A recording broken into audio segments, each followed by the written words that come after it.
करते थे। एक दिन भालू को प्यास लगी और वो पानी पीने नदी पर गया।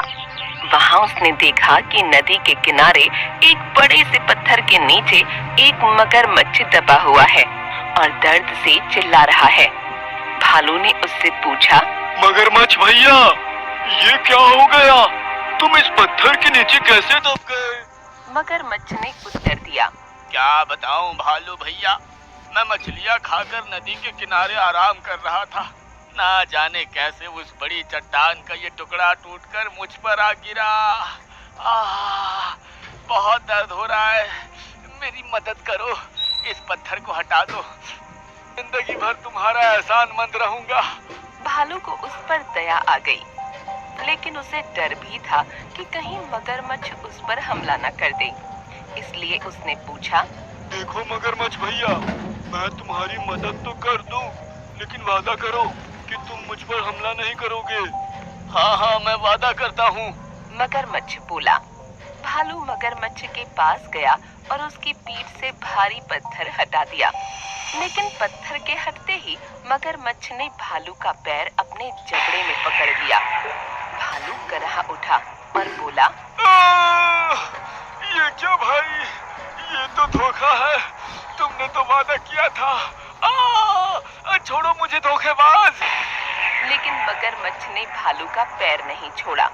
भालू दर्द से चीखने लगा। कुछ ही दूर पर एक पेड़ के ऊपर एक तोता आराम कर रहा था। उसने भालू की चीख सुनी तो नदी किनारे आया। भालू को उस हालत में देख उसने पूछा, ये क्या हुआ भालू भैया? इस धूर्त मगरमच्छ की मैंने मदद की और इसने मुझ पर ही हमला कर दिया, मुझे बचाओ। भालू ने कराहते हुए मगरमच्छ के पत्थर के नीचे दबे होने की सारी कहानी सुना दी। क्या कहा? ये मगरमच्छ पत्थर के नीचे दबा था और फिर भी जिंदा था? मैं नहीं मानता, तोता बोला। हाँ, ऐसा ही था। मगरमच्छ गुर्राया और अपनी पकड़ भालू के पैरों पर मजबूत कर दी। हो नहीं सकता, तोता फिर से बोला। ऐसा ही था तोता मियाँ, भालू बोला। बिना देखे तो मैं नहीं मानने वाला, मुझे दिखाओ तो जरा कि ये मगरमच्छ कैसे उस पत्थर के नीचे दबा था और उसके बाद भी जिंदा था। भालू भैया, जरा इस मगरमच्छ की पीठ पर वो पत्थर तो रख देना, फिर उसे हटाकर दिखाना, तोता बोला। मगरमच्छ भी तैयार हो गया। वह भालू का पैर छोड़कर नदी के किनारे चला गया। भालू ने वह भारी पत्थर उसके ऊपर रख दिया। मगरमच्छ तोते से बोला, ये देखो, मैं ऐसे इस पत्थर के नीचे दबा था, अब यकीन आया तुम्हें? नहीं भालू भैया, ये मगरमच्छ मदद के काबिल नहीं है, इसे ऐसे ही पड़े रहने दो, आओ हम चलें, तोता बोला। इसके बाद भालू और तोता वहाँ से चले गए। मगरमच्छ वहीं पत्थर के नीचे दबा रहा। उसकी धूर्तता का फल उसे मिल चुका था। इस कहानी से बहुत दिनों पहले की बात है। एक घने जंगल में मिट्ठू नाम का तोता रहा करता था। उसकी सगी माँ नहीं थी। वह अपनी सौतेली माँ और पिता के साथ रहा करता था, पर उसके माता पिता मिट्ठू तोता से बहुत नफरत किया करते थे, क्योंकि वह सांवला था। एक दिन की बात है, उसकी माँ बोली, मिट्ठू, तुम सुबह सुबह मेरे सामने मत आया करो, बिल्कुल गंदे लगते हो, कमबख्त पूरा दिन मेरा खराब कर देता है। माँ, बहुत जोरों की भूख लगी है, इसलिए मैं किचन में आया हूँ। चल भाग यहाँ से, अपने घोंसले में जा, खाने को तेरी नजर ना लगे। जब हम लोग खाना खा लेंगे तब तुझे बुलाएंगे। माँ, तुम हमेशा मुझे डांटती रहती हो और भैया को देखो कितना प्यार करती हो। चुप कर करम जले, तुम्हारा भैया देख कितना सुंदर है और तुझको देख कितना काला सांवला। तुझे देखते ही मुझे उल्टी आने लगती है। अपनी सौतेली माँ की बात सुनकर मिट्ठू तोता बाहर चला जाता है। जब परिवार के सब सदस्य खाना खा लेते हैं, तब उसकी माँ उसे बुलाती है। ओ करम चले, इधर आ और खाना खा ले, और उसके बाद सारे घर की सफाई कर देना। ठीक है माँ। जब मिट्ठू तोता खाना खाने आता है, तो उसे बासी खाना दिखाई देता है। यह क्या माँ, ये तो सब बासी खाना है, मैं अगर इसे खाऊंगा तो बीमार पड़ जाऊंगा। ज्यादा चपड़ चपड़ मत कर, खाना है तो खा, नहीं तो भूखा मर, मुझे क्या। फिर किसी तरह मिट्ठू तोता बासी खाना खाता है। एक दिन मिट्ठू अपने पिता के पास जाता है और कहता है, पिताजी आज मेरे लिए कुछ अच्छा खाना दिलवा दो ना, माँ मुझे रोज रोज बासी खाना खिलाती है। अरे यार, ये मैंने सुबह सुबह किसका मुंह देख लिया, अब मेरा पूरा दिन खराब जाएगा। अरे भाग्यवान, इधर आओ और इसे मेरे सामने से हटाओ। पिताजी गुस्से से कहते हैं, अरे मनहूस, तुझे कितनी बार कहा है कि सुबह सुबह हमारे सामने मत आया कर, लेकिन तू है कि सुनता ही नहीं। मिट्ठू तोता को ये बात चुभती है और वह रोते रोते कहता है, मैं अगर इतना ही बुरा हूँ तो मैं घर छोड़कर चला जाता हूँ।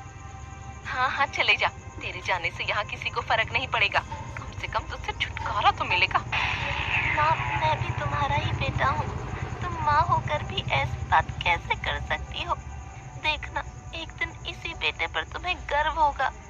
और ऐसा कहकर मिट्ठू सच में घर छोड़कर चला जाता है। मिट्ठू तोता चलते चलते पास के एक जंगल में पहुंचता है। पेड़ की एक डाल पर बैठकर वह खुद से कहता है, अच्छा होता मैं मर ही जाता, मेरे माँ बाप मुझसे प्यार नहीं करते, मेरा जी के भी क्या फायदा। और वह रोने लगता है। कुछ दिन के बाद मिट्ठू तोता का भाई उड़ते उड़ते इसी जंगल में जाता है, लेकिन वह सुंदर होने के कारण एक शिकारी की नजर में आ जाता है और वह शिकारी उसे पिंजरे में बंद कर लेता है और कुछ देर के लिए और पंछी पकड़ने हेतु एक पेड़ के नीचे बैठ गया और बीड़ी जलाने के लिए माचिस जलाई और आधी अधूरी माचिस वहीं जमीन पर फेंक दी, लेकिन घास सूखी होने के कारण वहां आग लग गई। देखते ही देखते पूरे जंगल में आग फैल गई। शिकारी डर गया और पिंजरे को वहीं छोड़कर भाग गया। जब मिट्ठू तोता ने यह देखा तो बिना किसी डर के वह पिंजरे के पास आ गया और पिंजरे का दरवाजा खोल दिया। उसका भाई आजाद हो गया, पर मिट्ठू तोता के पंख जल गए। कुछ देर के बाद आग शांत हुई, पर मिट्ठू तोता पंख जलने के कारण वहीं लेटा रहा। उसके भाई ने तुरंत उसकी माँ बाप को वहां बुला लिया। जब सब बात उनकी समझ में आई तो उन्हें अपने कर्मों पर बहुत पछतावा हुआ। बेटा मुझे माफ कर दो, मैं न जाने कितने अत्याचार तुम पर करती रही। शेर उसकी धर्म पत्नी शेरनी के साथ रहता था।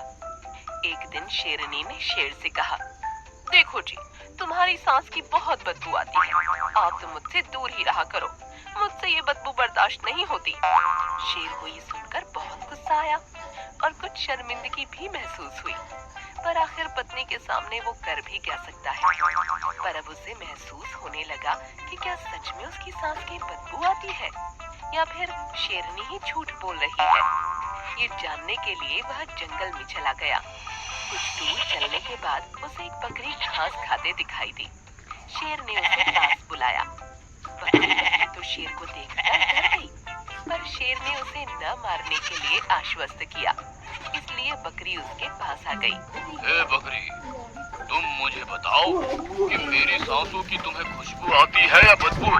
शेर ने ऐसा पूछकर अपना मुंह खोला।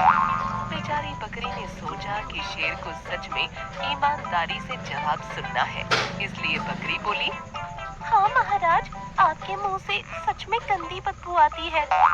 बकरी की सीधी सादी बात शेर को अच्छी नहीं लगी। उसे बकरी पर गुस्सा आ गया। उसने बकरी पर झपड़ मारी और उसे मार डाला। बेचारी बकरी सच बोलने के चक्कर में अपने प्राण से हाथ धो बैठी। फिर शेर जंगल में चला गया। रास्ते में उसे भालू मिला तो उसने भालू से पूछा, ए भालू, तुम्हें तो सूंघने की अच्छी आदत है, मेरी मुंह को सूंघो और मुझे बताओ कि मेरे मुंह से बदबू आ रही है या नहीं। भालू को बकरी के बारे में पता चल गया था कि उसने सच कहा और उसकी जान चली गई, इसलिए भालू को लगा कि शेर से झूठ कहा जाए। और उसकी झूठी तारीफ की जाए तो उसकी जान शेर से बख्श सकती है। इसलिए वो शेर से बोला, हुजूर, आपसे किसने कहा कि आपके मुंह से बदबू आ रही है?